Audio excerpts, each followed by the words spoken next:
Hello வணக்கம் friends. வாங்க இன்றைக்கி நம்ம எம்வி விலாக்ஸ் ஆஃப் மலர்விழி சேனலில் பார்க்க போகிறது என்ன தெரியுங்களா? சூப்பரான ஒரு ஸ்வீட்டுங்க. ஆமாங்க, இன்றைக்கி ஜான்வரி 1 நியூ இயர். அதுமா நம்ம ஒரு ஸ்வீட்டை செஞ்சு பார்க்கலாம் வாங்க. என்ன வச்சுன்னா ரவாவும் கஸ்டர்ட் பவுடரும் வச்சுதாங்க. பாருங்கள், ஒரு அரை கப்பு சர்க்கரை எடுத்து ஒரு கப்பு தண்ணி ஊற்றி அது கரைய வைங்க. கொதித்து பாகலாக வேண்டாம், கரையிட்டுங்க. அதுக்குள்ளே நம்ம இங்கே ஒரு 2 ஸ்பூன் கஸ்டர்ட் பவுடர் எடுத்து 2-3 ஸ்பூன் தண்ணி ஊற்றி நல்லா கட்டி இல்லாமல் கரைச்சி வச்சுக்குங்க. இப்போ நல்லா சர்க்கரை கரைஞ்சிருச்சுங்க, நல்லா கொதித்து வருது பாருங்கள். இப்போ அந்த கரைச்சி வச்ச கஸ்டர்ட் பவுடர் எடுத்து இதில் ஊற்றிடுங்க. ஊற்றி அப்படியே லேசாக கொதிக்கட்டுங்க. கொதித்ததும் அப்படியே எடுத்து இந்தாண்ட ஒரு பக்கமாக அதை வச்சிடலாங்க.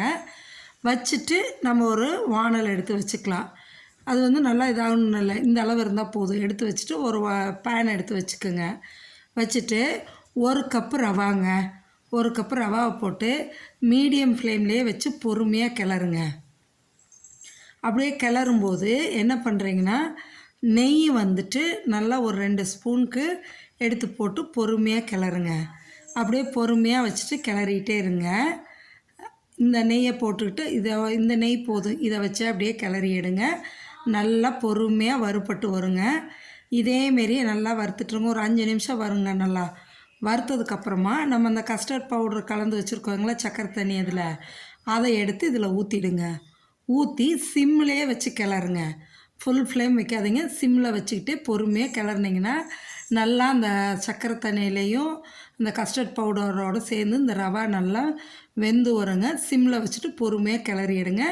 இது நான் இதோட நிறுத்திக்குவேன். கலர் வீடியோக்காக கொஞ்சம் வேணும்ன்ட்டு கொஞ்சோண்டு ஒரு பிஞ்ச் கலர் சேர்த்திருக்கேங்க, எல்லோ கலரு சேர்த்திட்டு கிளறியிருக்கேன். நான் வீடியோ எடுக்கலைன்னா அதோட விட்டுருவேன், வீடியோக்காக அது போட்டிருக்கேன்.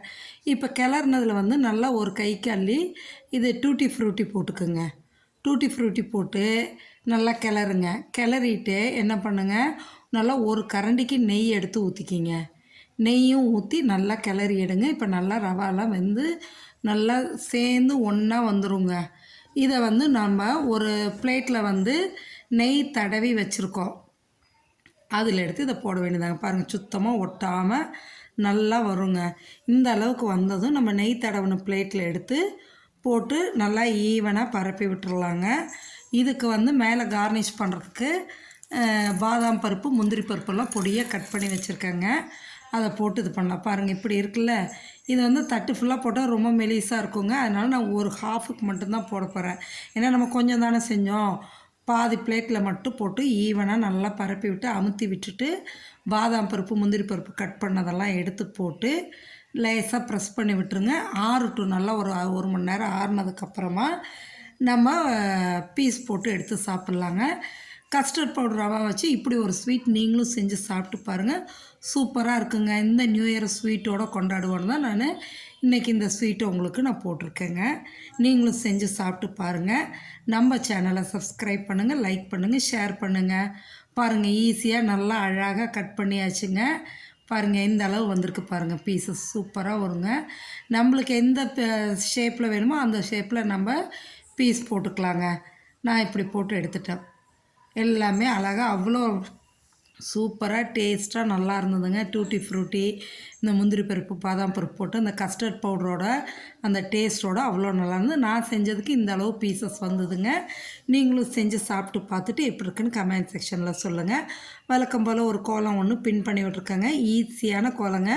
15 புள்ளி 8 புள்ளி வரைக்கும் எடைப்புள்ளி வச்சுக்கோங்க. வச்சுட்டு சிம்பிளாக இந்த சின்ன ரோஜா பூ கோலமும் பட்டாம்பூச்சியும் போட்ட கோலத்தை போட்டிருக்கேங்க. நீங்களும் போட்டு பாருங்கள். வாசலில் அவ்வளோ அழகாக இருக்குங்க. ரோஜா பூவும் பட்டாம்பூச்சியும் உள்ள இந்த கோலத்தை வழக்கம் போல் நம்ம எப்படி பென்சிலில் போட்டு காமிச்சிட்டு அப்படியே நான் கலர் பண்ணி காமிச்சிருக்கேங்க. இந்த சிம்பிளான ஈஸியான வீட்டில் உள்ள குறைவான இந்த பொருள்களை வச்சு இந்த ஸ்வீட் செஞ்சது அவ்வளோ டேஸ்டியாக நல்லா இருந்ததுங்க. நீங்களும் மிஸ் பண்ணாமல் இந்த ஸ்வீட்டை செஞ்சு சாப்பிட்டு பாருங்கள். கஸ்டர்ட் பவுட்ரு ஒரு 2 ஸ்பூன் இருந்தால் போதுங்க. கஸ்டர்ட் பவுட்ரு போட்டு ஒரு கப் ரவாயில் வச்சு நீங்கள் செய்கிறது அரை கப் சர்க்கரை தாங்க. அவ்வளோ டேஸ்ட்டாக நல்லாயிருக்கும். செஞ்சு சாப்பிட்டு பார்த்துட்டு எப்படி இருக்குன்னு எனக்கு கமெண்ட் செக்ஷனில் சொல்லுங்கள். மறக்காதீங்க, நம்ம சேனலில் லைக் பண்ணுங்கள், ஷேர் பண்ணுங்கள், சப்ஸ்கிரைப் பண்ணுங்கள். கோலம் எப்படி இருக்குன்னு சொல்லுங்கள். ஓகே ஃப்ரெண்ட்ஸ், தேங்க்ஸ் ஃபார் வாட்சிங்.